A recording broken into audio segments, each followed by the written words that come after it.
Saludo cordial a todos, Dios les bendiga. Vamos a continuar con nuestro estudio sobre los atributos de Dios y hoy vamos a hablar sobre algo que es importante y también vital en la vida del cristiano. Permítanme les comparto pantalla.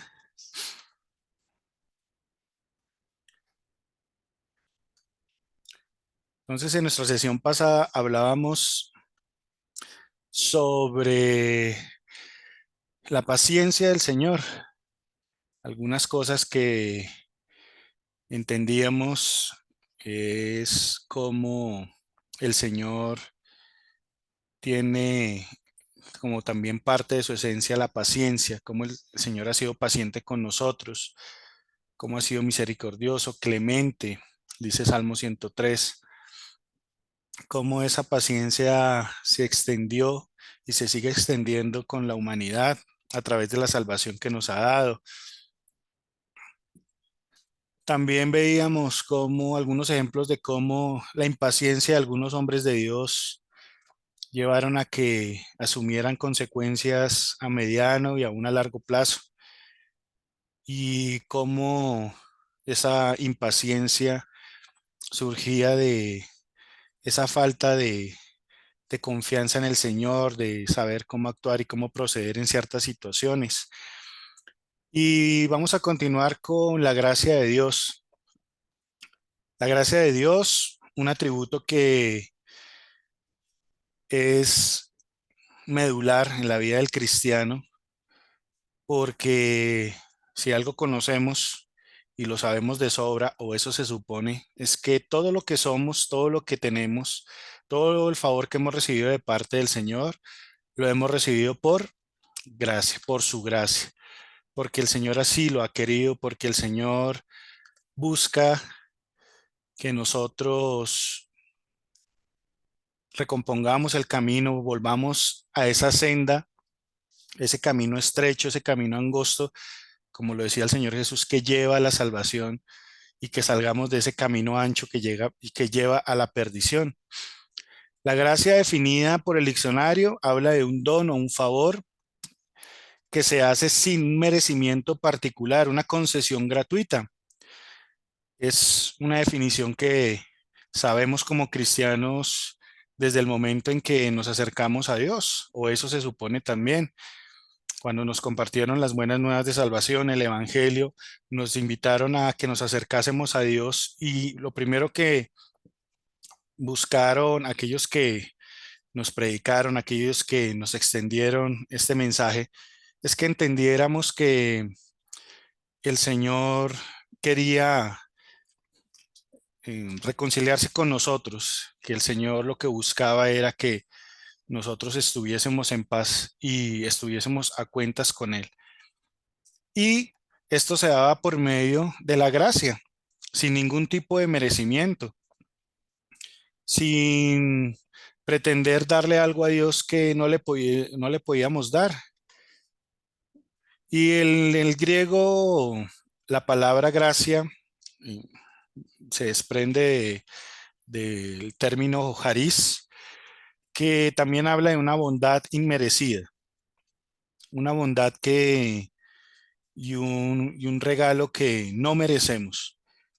Es una condición que nos ubica en una situación que muchas veces olvidamos y que la iglesia tristemente está olvidando en estas épocas actuales. Efesios 2:8, la palabra sobre la cual vamos a partir para empezar a hablar de este tema, nos dice: ustedes han sido salvados porque aceptaron el amor de Dios. Ninguno de ustedes se ganó la salvación, sino que Dios se la regaló. La salvación de ustedes no es el resultado de sus propios esfuerzos. Por eso nadie puede sentirse orgulloso. Y la palabra empieza a ubicarnos en una condición de lo que hablábamos ahorita al principio, con el tema de la definición o el término, y es que estamos en una condición inmerecida. Ninguno de ustedes, dice, se ganó la salvación, sino que Dios nos la regaló. Entonces, normalmente lo que la palabra gracia Lo que se define de una forma sencilla es como un regalo, pero un regalo inmerecido. Dice aquí también la palabra en Efesios, que no fue el resultado de nuestros propios esfuerzos. Por eso nadie puede sentirse orgulloso.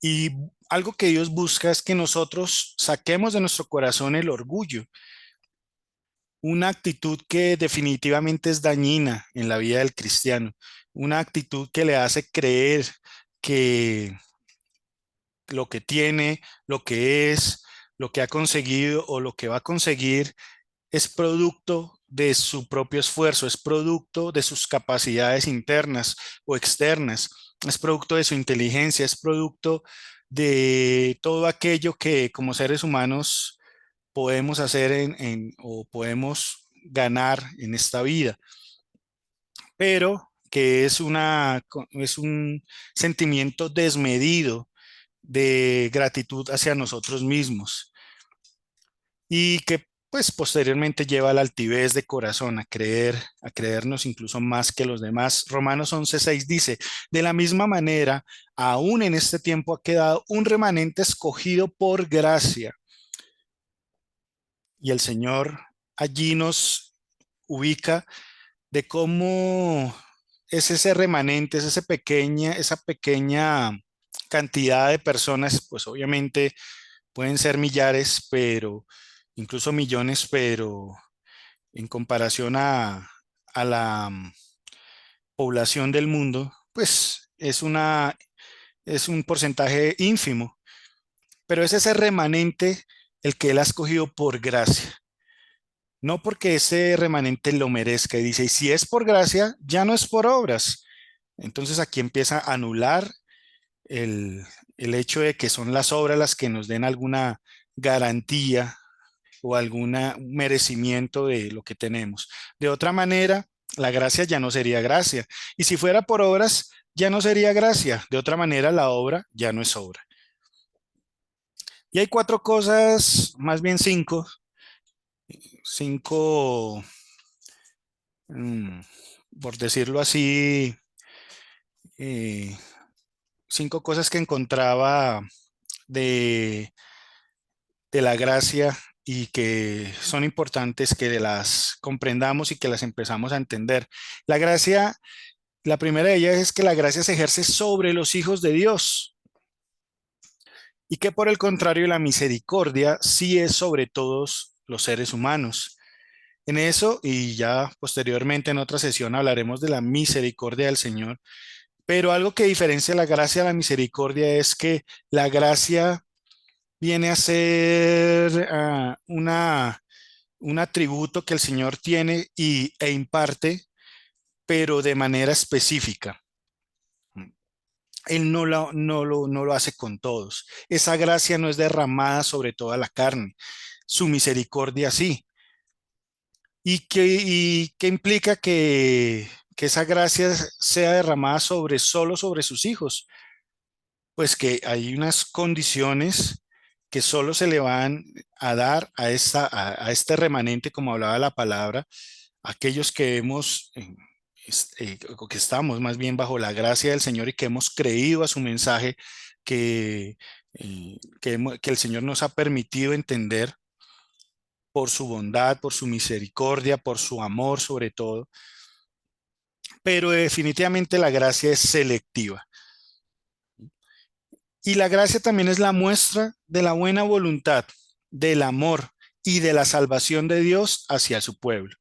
Entonces, aquello que está solo destinado a los hijos de Dios es una muestra de qué? De una buena voluntad, de la intención que tiene el Señor de mostrar ese amor, de mostrar su deseo de que todos se salven, aunque no todos se van a salvar, de que todos seamos salvos por su amor, porque Él quiere esa salvación. Y ahí es donde esa gracia se empieza a ser más visible. Ahí es donde esa gracia es más evidente. Y otra cosa de la gracia que debemos tener en cuenta es que la gracia divina es un favor soberano y salvador.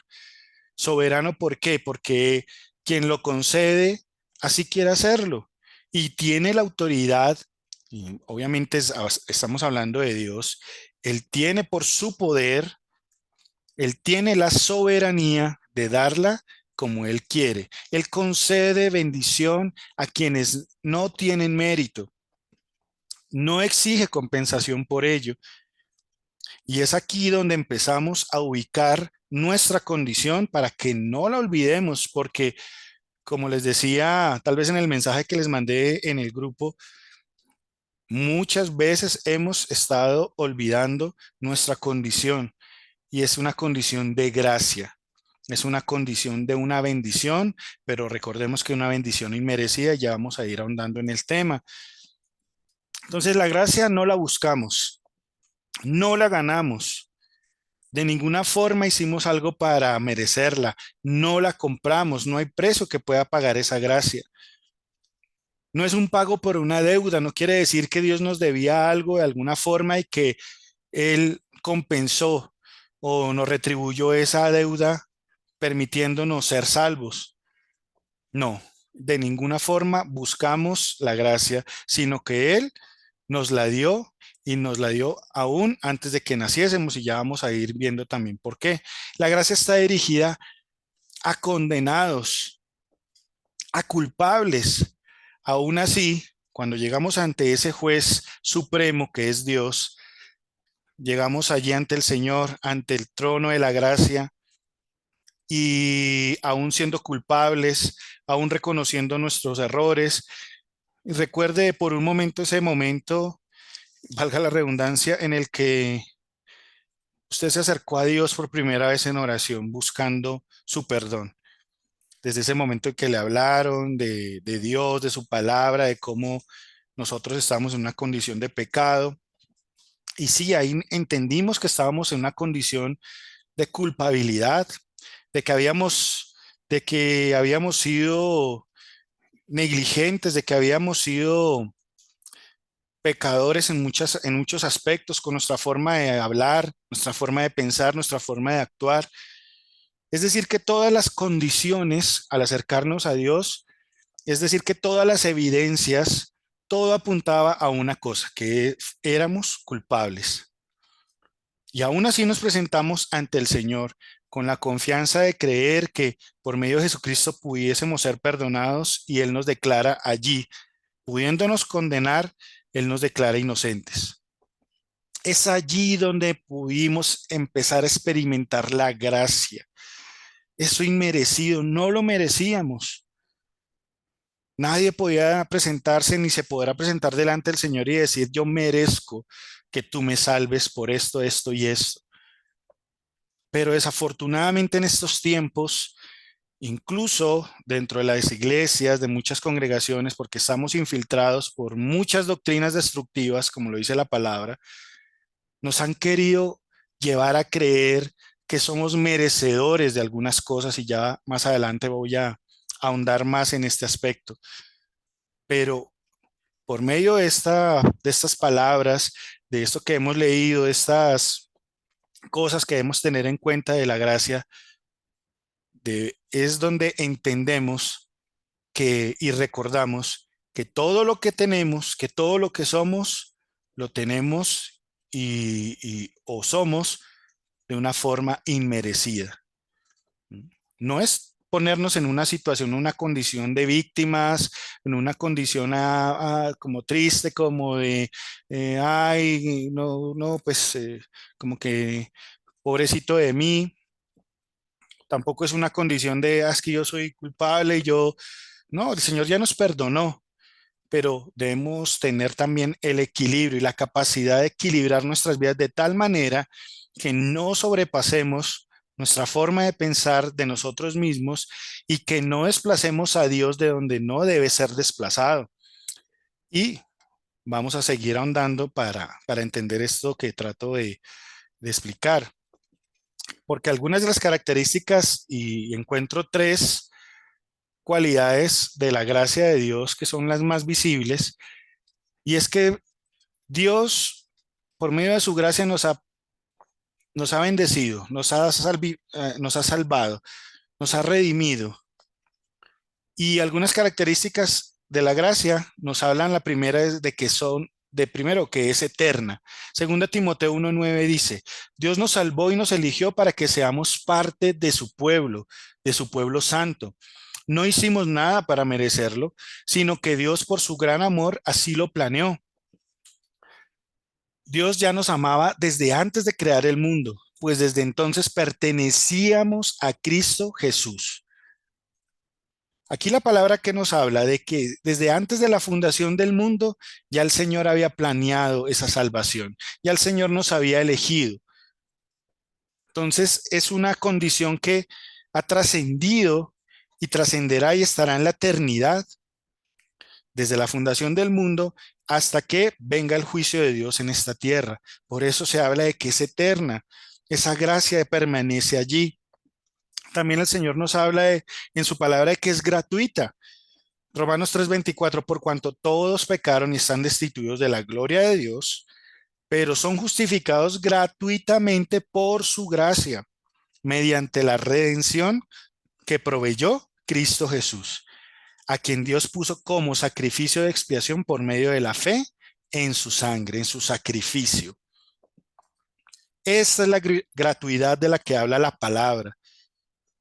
Nada tienen que pagar, nada tienen que hacer, no les exijo compensación por ello, aunque muchas doctrinas hoy dentro de muchas congregaciones pretendan hacerle creer a la gente, como antiguamente, incluso Martín Lutero luchó contra ello en la iglesia tradicional, de que son ciertas indulgencias las que generan salvación.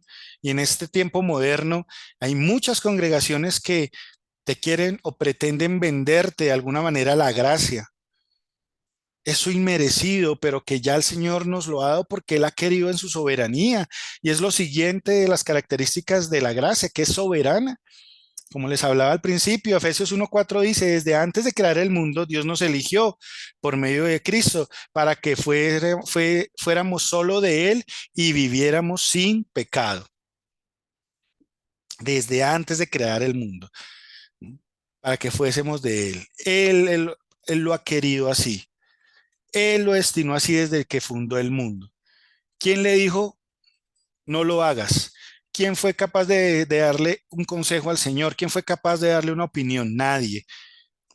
¿O quién le pidió cuentas al Señor de lo que estaba haciendo? Nadie. Por eso hablamos de soberanía, por eso hablamos de que Él así lo destinó, así lo quiso. ¿Y cuáles son las evidencias de una vida que vive bajo esa gracia? ¿Será que nosotros estamos olvidando cuál es la gracia del Señor en nuestras vidas? ¿De dónde hemos venido? ¿Cuál es nuestra condición desde que empezamos a caminar con Él? La primera evidencia de que vivimos bajo esa gracia que el Señor tiene como uno de sus atributos y que ha derramado sobre nosotros es un corazón agradecido. ¿Agradecido por medio de qué? De la santidad. Una actitud que busca ser o mostrar más bien que es una vida que es diferente, que se está reservando para Dios. La pregunta es, ¿tú y yo nos estamos reservando para el Señor a diario? ¿En qué sentido hablo de esa reserva, de esa separación del mundo? No que nos alejemos del mundo, no que nos vayamos y nos congreguemos en un lugar y nos encerremos bajo llave, como se creía en algún tiempo, y por eso fueron muy famosos los monasterios y esos sitios donde hombres que querían buscar a Dios se alejaban de la sociedad y se encerraban allí. No, esa no es la reserva de la que Dios habla, no, es esa capacidad que tenemos, como oraba el Señor Jesús por sus discípulos cuando decía, no te pido que los saques del mundo, sino que los guardes del mal, que aún estando en medio de un mundo malvado, ellos sean capaces de ser diferentes.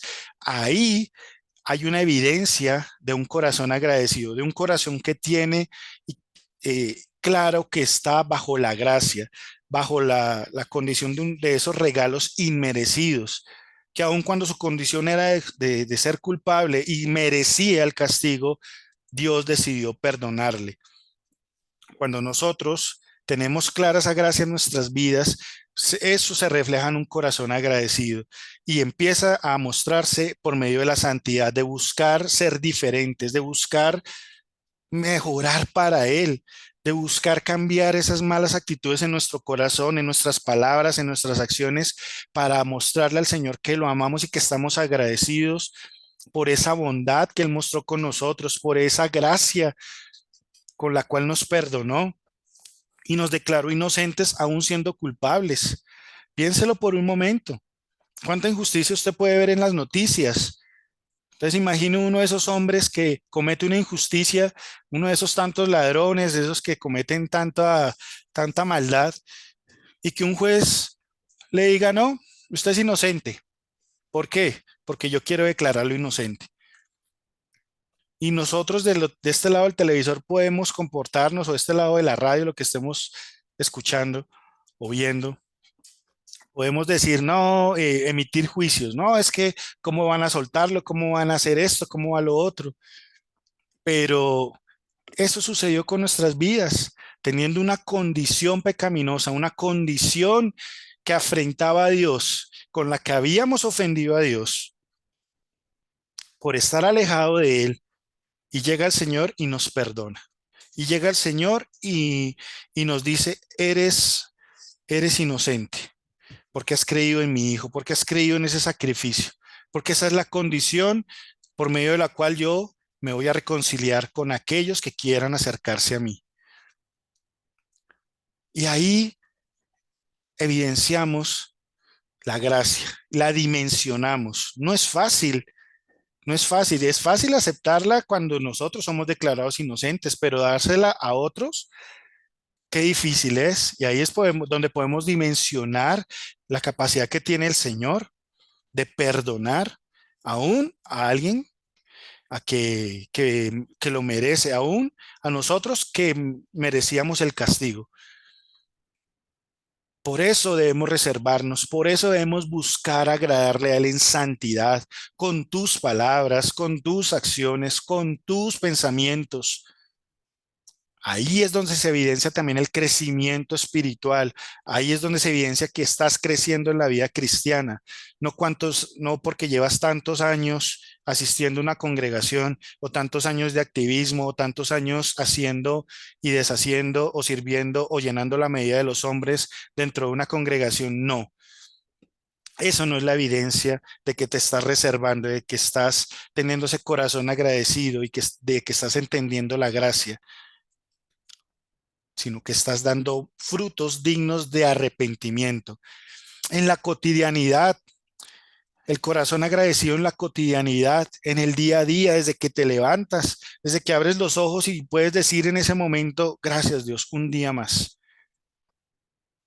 Pero no en esa condición de misericordia, como dice la palabra, que Él permite que el sol se salga sobre buenos y sobre malos. Esa es la misericordia de Dios, pero la gracia de Dios es aquella que nos permite también entender que esas bendiciones, por esa gracia que el Señor nos ha dado, podemos disfrutarlas y el Señor nos da un día más para hacerlo. Hoy pudiste disfrutar un día más al lado de tu ser querido. Hoy pudiste disfrutar de un plato de comida en tu mesa. Hoy pudiste disfrutar un día soleado o un día lluvioso. No importa la condición, disfrútalo. El campesino cuando llueve, bendice la lluvia. ¿Por qué nosotros no lo hacemos? Porque en la ciudad se inunda, bueno, puede ser incómodo muchas cosas y sí, hay que pedirle al Señor que tenga misericordia y detenga este invierno. Pero también dejemos de llamarle, es que está haciendo un día feo. ¿Feo? Tú no sabes lo que es un día feo. Tal vez un día feo es cuando la pasaste todo el día metido en una sala de hospital o en una sala de urgencia esperando el dictamen de tu ser querido y que tal vez salga el médico y diga, lo siento, ya no vive más. Eso tal vez puede sentirse un poco, sí, feo, pero que tú salgas y te mojes, que tú veas un día gris o que tú veas un día con un cielo azul, dale gracias a Dios por esos días, por el día a día, por el plato de comida, sea poco, sea mucho, sea esté muy rico, esté un poquito salado como esté. Dale gracias al Señor porque entiendes que estás disfrutando eso por gracia, que aún no lo merecíamos, pero dentro de su bendición el Señor así lo quiere. Disfruta eso por la salud que tienes y pídele perdón si has perdido la salud también por tu negligencia, porque muchas veces también nuestra manera de comer desmedida, comiendo solo cosas que no alimentan, no haciendo actividad física, ejercicio, no cuidando nuestro cuerpo, que la palabra también dice que debemos cuidar nuestro cuerpo, que es templo del Espíritu Santo, y muchas veces la salud también ha faltado, pero no ha sido culpa de Dios y a veces vamos y le reclamamos. Y cuando le reclamas en ella es donde empiezas a tener una actitud orgullosa. Un momento, ¿es que crees que mereces algo? No, no mereces nada. Y yo sé que este tipo de predicación no es popular. Tal vez te simpatiza más esa predicación donde te dicen que eres un campeón, que eres el primero, que eres el mejor, que Dios tiene grandes planes contigo. Y por eso ahorita los coaching, los motivadores, los que se hacen llamar motivadores, incluso cristianos, tienen tanto éxito, pero no es la condición que Dios quiere que tengamos. No es que no tengamos éxito, no es que Dios no nos quiera bendecir, no, sino que tengamos un equilibrio en la vida, que disfrutemos cada día, que no nos afanemos por el mañana, que también en la cotidianidad, con esas posesiones que tenemos, las disfrutemos porque entendemos que las estamos simplemente administrando. Y eso implica que tengamos contentamiento. Dice la palabra, contentos con lo que tienen. Y eso no habla de un conformismo, pero sí de que si tienes lo necesario, y dice la palabra, si tienes abrigo, si tienes alimento, conténtese con eso. Bueno, el conformismo te puede llevar a pensar en otras cosas, pero el contentamiento me lleva a entender que aún siendo culpable, aún mereciendo castigo, el Señor me perdonó, me dio una vida nueva y me ha dado lo que hoy me da. Y si no te ha dado más, tengo noticias para ti. Tal vez no es el tiempo, no tienes la capacidad. ¿Cuántos no están dispuestos a pedir si tuvieran la oportunidad? Dios les dijera, como le dijo a Salomón, pídeme lo que quieras y te lo voy a dar. Y piensan en carros, en casas. Y bueno, y si pudieras, ¿qué pedirías? ¿Un carro? ¿Un carro de 100, de 150 millones? ¿Tú si acaso sabes cuánto cuesta el mantenimiento de un vehículo de esos? ¿Cuánto cuesta el seguro obligatorio? ¿Cuánto cuesta el impuesto al año? ¿Cuánto cuesta un seguro? Porque hay que proteger una inversión. No es simplemente tener por tener. Asimismo, hay muchas bendiciones que Dios no nos concede, no porque Él no quiera dárnoslas, sino porque muchas veces no tenemos la capacidad de recibirlas. Entonces, contentos con lo que tenemos, busquemos crecer en Cristo. Busquen primero el reino de Dios y su justicia, lo demás será añadido.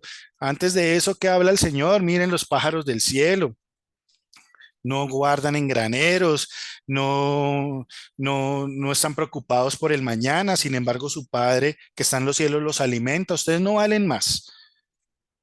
Por eso el Señor nos dice, no pongan sus ojos en lo pasajero, no piensen en esas cosas. No se distraigan con lo que es finito, con lo que va a perecer, sino pongan su mirada en lo eterno. Tengan humildad en su corazón, no sean altivos, no sean orgullosos. Por eso esa doctrina de que reclámalo, decláralo, recíbelo, todo eso que te hablan en estas congregaciones, sea de donde sea de quien venga o quien sea quien, el pastor que lo diga, no sé. Yo no puedo juzgar a los hombres no puedo juzgar a un hombre sus vidas, pero sí podemos juzgar lo que nos están explicando, lo que nos pretenden enseñar. Cuando te hablan de ese tipo de doctrinas, ten cuidado, húyele esas cosas porque lo que están buscando es alimentar tu orgullo y tu altivez. No es que yo lo reclamo porque soy hijo de Dios, no es que yo soy hijo del rey. Un momento, el que vive bajo la gracia y entiende la gracia, sabe que sí es un hijo de Dios, pero lo que tiene no lo merece. Y eso nos pone en una actitud ay, de que pobrecito, victimizándonos, no. Nos pone en una actitud de que voy a disfrutar lo que el Señor me ha dado, pero entiendo quién me lo ha dado. Y que si el Señor no me permite tener más en este momento es porque tal vez o no lo merezco o como les decía ahorita, no tengo la capacidad de administrarlo. Por eso tal vez no hay más. O porque tal vez si el Señor permite que tengas eso, tu altivez y tu orgullo se van a disparar. Por eso cuando Pablo le decía, Señor, quítame este aguijón de la carne, le dijo, bástate mi gracia, porque mi poder se perfecciona en tu debilidad.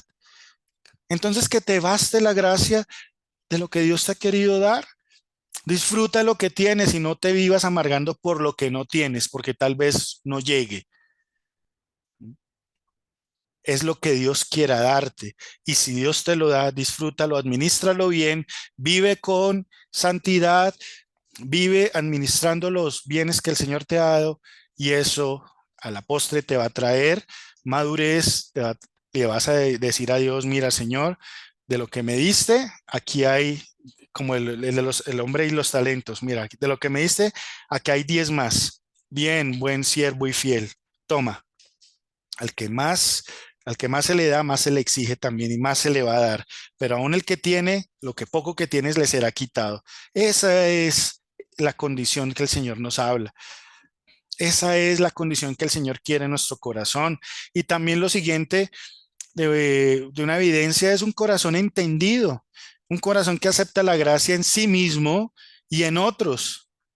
Entiende que el Señor puede concederle también esa gracia de ser salvado y de ser beneficiado con la salvación a aquel tal vez a aquel tal vez que odiemos, a aquel tal vez que, aunque pues bueno, si usted está odiando, pues déjeme dudar de su cristianismo, ¿no? Si usted no hace nada con su odio es porque usted quiere hacer las obras de su padre, pero no, ya sabe cuál es su padre, ¿no? No, no es Dios. Las obras de nuestro Padre nos quieren llevar al perdón, a perdonar. Ya sabe cuál es el padre de la mentira, del odio, del rencor y de todo lo que usted guarde en su corazón contra el que sea un familiar, sea bueno, cualquier persona. Ese corazón entendido acepta esa gracia en sí mismo y en otros.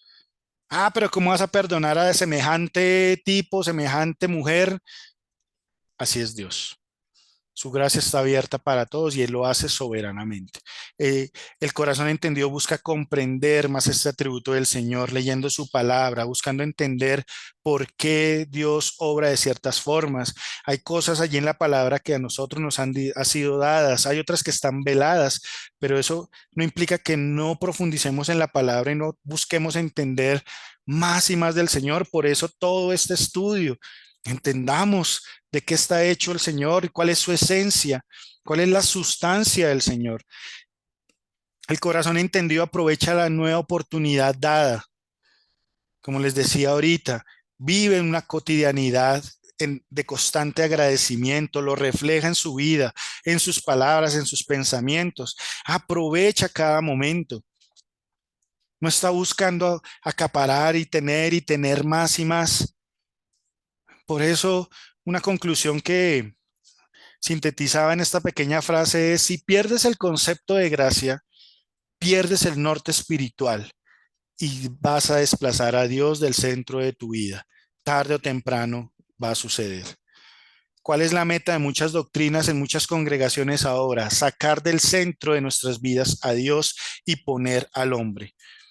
Es un objetivo que que ha empezado por la psicología, por el humanismo y ese tipo de filosofías. Y de una manera implícita en mensajes encubiertos, de una manera encubierta, es la forma en que Satanás ha infiltrado a muchas congregaciones, está infiltrando el cristianismo y buscando que nosotros nos salgamos de contexto. Tarde o temprano, si permites este tipo de doctrinas en tu vida, Dios va a salir del centro de tu corazón y vas a ponerte allí. Y cuando te pongas allí es cuando con altivez y orgullo vas a querer o vas a pretender creer más bien que tú lo mereces todo simplemente porque eres hijo de Dios. Pero no es así. Disfruta lo que el Señor te ha dado. Eso es parte de su gracia. En las pequeñas cosas hay grandes bendiciones. Hay en las pequeñas cosas que el Señor nos ha dado, sea mucho, sea poco, no te compares con nadie. Lo que tienes es lo que Dios quiere que disfrutes y allí vas a encontrar contentamiento. Pero si tienes tu mirada puesta en lo material, en lo pasajero, en lo terrenal, es porque tu corazón tal vez está lleno de orgullo, de avaricia, está lleno de muchas cosas menos de contentamiento.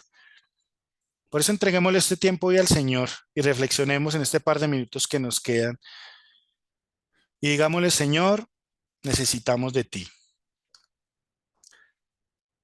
Perdónanos, Señor, porque hemos menospreciado tu gracia, porque muchas veces la hemos malentendido también con nuestras actitudes, nuestras palabras, nuestros pensamientos. Nos hemos olvidado de dónde hemos salido, qué fue lo que hiciste con nuestras vidas, cómo extendiste tu misericordia, cómo nos sacaste de una situación difícil, del lodazal, de esa situación tan compleja.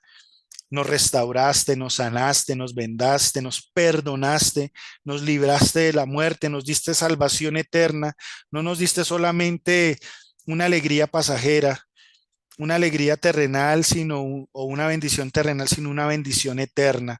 Gracias, Señor. Pero perdónanos cuando hemos menospreciado esa gracia, y la hemos menospreciado cuando olvidamos esa condición, cuando olvidamos que no merecemos nada, cuando olvidamos que lo que tenemos, lo tenemos porque tú así lo has querido. Ayúdanos a tener contentamiento con cada una de las cosas que tú nos has dado y con aquellas cosas que nos vas a dar. Ayúdanos a no perder el norte, a no sacarte del centro de nuestro corazón. Ayúdanos a no sacarte de ese rol protagónico que debes tener en nuestras vidas, Señor. Gracias por liberarnos, por perdonarnos, por romper esas cadenas, esas ataduras que teníamos en nuestras vidas, producto del pecado, de nuestras malas decisiones, de nuestra forma de ser, del orgullo, la altivez de nuestro corazón, de todas esas cosas que nos llevaron a estar en esa condición. Nos liberaste por medio de tu Hijo Jesucristo. Gracias, Señor mío. Gracias porque nadie como tú, Señor. Gracias por esta palabra y recordamos, Señor mío, que tú eres nuestro Dios y que tú, Señor mío, nos has dado tu gracia y que en ella tenemos más que suficiente para vivir de manera alegre, para tener